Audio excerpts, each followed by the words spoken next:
আমি খাস্তা কচু ভাজা করলাম। আমার রেসিপিটা দেখবেন, দেখে কীরকম হয়েছে জানাবেন।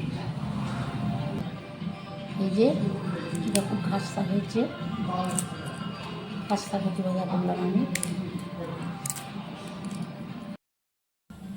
ঝর্ণার রান্নাঘরে স্বাগতম। আজকে আমি বানাবো কচু ভাজা।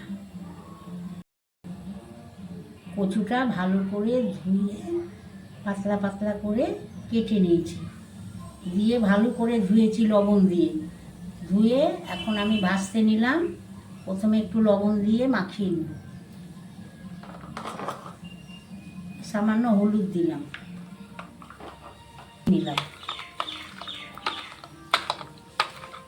কচুটাকে ভালো করে চিপে নিলাম। গরম হয়েছে, এবার কচুটাকে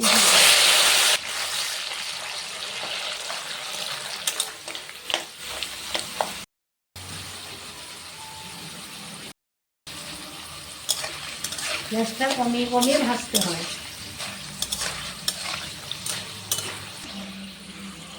কচুটা ভাজা হয়ে গেল, তুলে নেব।